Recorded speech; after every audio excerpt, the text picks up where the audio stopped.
Chapter 38. The Bend in the Road. Marilla went to town the next day and returned in the evening. Anne had gone over to Orchard Slope with Diana and came back to find Marilla in the kitchen, sitting by the table with her head leaning on her hand. Something in her dejected attitude struck a chill to Anne's heart. She had never seen Marilla sit limply inert like that. "Are you very tired, Marilla?" "Yes. No. I don't know," said Marilla wearily, looking up. "I suppose I am tired, but I haven't thought about it. It's not that." "Did you see the oculist?" "What did he say?" asked Anne anxiously. "Yes, I saw him. He examined my eyes. He says that if I give up all reading and sewing entirely, and any kind of work that strains the eyes, and if I'm careful not to cry, and if I wear the glasses he's given me, he thinks my eyes may not get any worse and my headaches will be cured. But if I don't, he says I'll certainly be stone blind in 6 months. Blind! Anne, just think of it!" For a minute, Anne, after her first quick exclamation of dismay, was silent. It seemed to her that she could not speak. Then she said bravely, but with a catch in her voice, "Marilla, don't think of it. You know he has given you hope. If you are careful, you won't lose your sight altogether. And if his glasses cure your headaches, it will be a great thing." "I don't call it much hope," said Marilla bitterly. "What am I to live for if I can't read or sew or do anything like that? I might as well be blind or dead. And as for crying, I can't help that when I get lonesome. But there, it's no good talking about it. If you'll get me a cup of tea, I'll be thankful. I'm about done out. Don't say anything about this to anyone for a spell yet, anyway. I can't bear that folks should come here to question and sympathize and talk about it." When Marilla had eaten her lunch, Anne persuaded her to go to bed. Then Anne went herself to the east gable and sat down by her window in the darkness alone with her tears and her heaviness of heart. How sadly things had changed since she had sat there the night after coming home. Then she had been full of hope and joy, and the future had looked rosy with promise. Anne felt as if she had lived years since then, but before she went to bed there was a smile on her lips and peace in her heart. She had looked her duty courageously in the face and found it a friend, as duty ever is when we meet it frankly. One afternoon, a few days later, Marilla came slowly in from the front yard where she had been talking to a caller, a man whom Anne knew by sight as Sadler from Carmody. Anne wondered what he could have been saying to bring that look to Marilla's face. "What did Mr. Sadler want, Marilla?" Marilla sat down by the window and looked at Anne. There were tears in her eyes in defiance of the oculist's prohibition, and her voice broke as she said, "He heard that I was going to sell Green Gables, and he wants to buy it." "Buy it? Buy Green Gables?" Anne wondered if she had heard right. "Oh, Marilla, you don't mean to sell Green Gables!" "Anne, I don't know what else is to be done. I've thought it all over. If my eyes were strong, I could stay here and make out to look after things and manage with a good hired man. But as it is, I can't. I may lose my sight altogether, and anyway, I'll not be fit to run things. Oh, I never thought I'd live to see the day when I'd have to sell my home. But things would only go behind, worse and worse all the time, till nobody would want to buy it. Every cent of our money went in that bank, and there's some notes Mathew gave last fall to pay. Mrs. Lynde advises me to sell the farm and board somewhere, with her, I suppose. It won't bring much. It's small and the buildings are old, but it'll be enough for me to live on, I reckon. I'm thankful you're provided for with that scholarship, Anne. I'm sorry you won't have a home to come to in your vacations, that's all. But I suppose you'll manage somehow." Marilla broke down and wept bitterly. "You mustn't sell Green Gables," said Anne resolutely. "Oh, Anne, I wish I didn't have to. But you can see for yourself I can't stay here alone. I'd go crazy with trouble and loneliness, and my sight would go. I know it would. You won't have to stay here alone, Marilla. I'll be with you. I'm not going to Redmond. Not going to Redmond! Marilla lifted her worn face from her hands and looked at Anne. Why, what do you mean? Just what I say. I'm not going to take the scholarship. I decided so the night after you came home from town. You surely don't think I could leave you alone in your trouble, Marilla, after all you've done for me. I've been thinking and planning. Let me tell you my plans. Mr. Barry wants to rent the farm for next year, so you won't have any bother over that. And I'm going to teach. I've applied for the school here, but I don't expect to get it, for I understand the trustees have promised it to Gilbert Blythe. But I can have the Carmody School. Mr. Blair told me so last night at the store.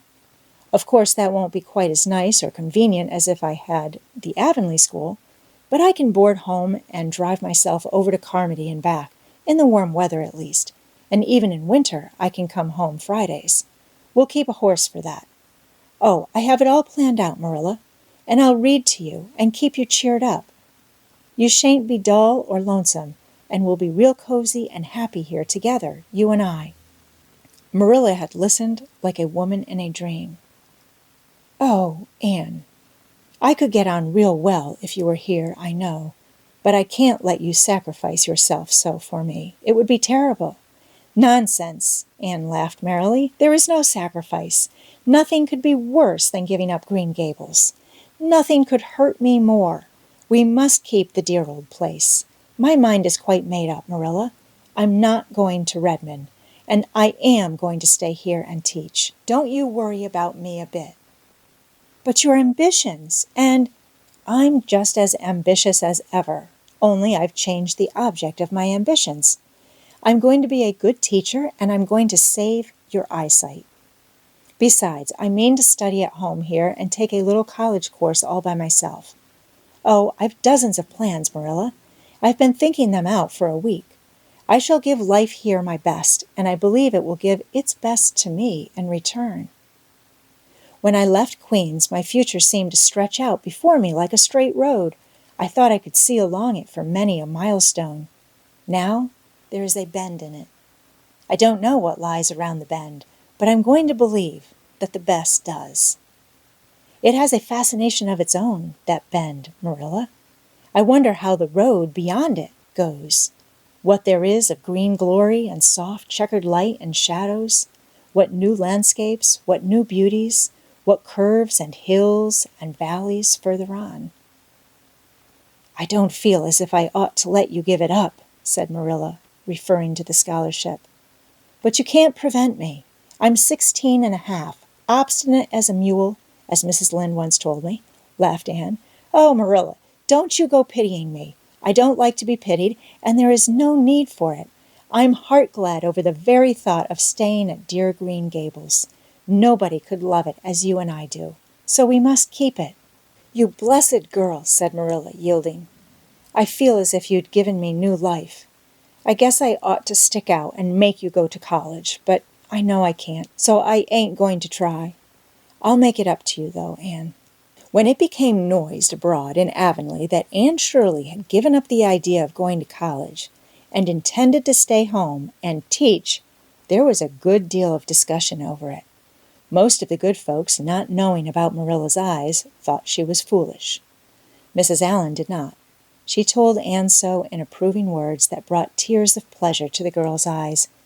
Neither did good Mrs. Lynde. She came up one evening and found Anne and Marilla sitting at the front door in the warm, scented summer dusk. They liked to sit there when the twilight came down and the white moths flew about in the garden and the odor of mint filled the dewy air. Mrs. Rachel deposited her substantial person upon the stone bench by the door, behind which grew a row of tall pink and yellow hollyhocks with a long breath of mingled weariness and relief. I declare, I'm getting glad to sit down.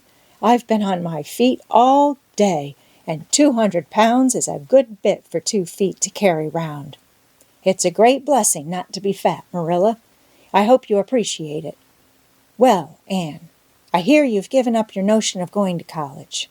I was real glad to hear it. You've got as much education now as a woman can be comfortable with. I don't believe in girls going to college with the men and cramming their heads full of Latin and Greek and all that nonsense. But I'm going to study Latin and Greek just the same, Mrs. Lynde, said Anne, laughing. I'm going to take my arts course right here at Green Gables and study everything that I would at college. Mrs. Lynde lifted her hands in holy horror. Anne Shirley, you'll kill yourself. Not a bit of it. I shall thrive on it. Oh, I'm not going to overdo things. As Josiah Allen's wife says, I shall be medium. But I'll have lots of spare time in the long winter evenings, and I've no vocation for fancy work. I'm going to teach over at Carmody, you know. I don't know it. I guess you're going to teach right here in Avonlea. The trustees have decided to give you the school. Mrs. Lynde, cried Anne, springing to her feet in surprise. Why, I thought they had promised it to Gilbert Blythe. So they did, but as soon as Gilbert heard that you had applied for it, he went to them. They had a business meeting at the school last night, you know, and told them that he withdrew his application and suggested that they accept yours.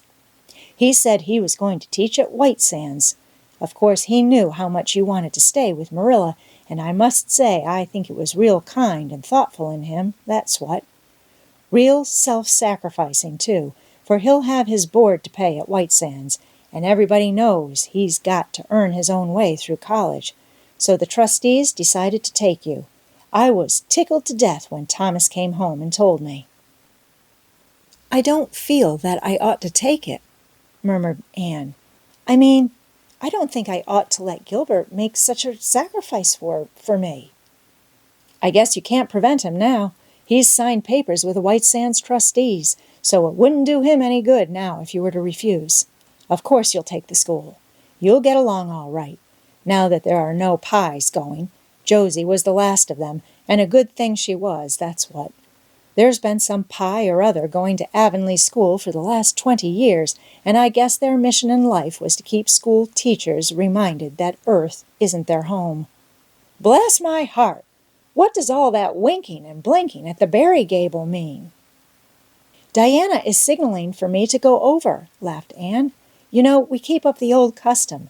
Excuse me while I run over and see what she wants. Anne ran down the clover slope like a deer and disappeared in the furry shadows of the haunted wood. Mrs. Lynde looked after her indulgently. There's a good deal of the child about her yet in some ways.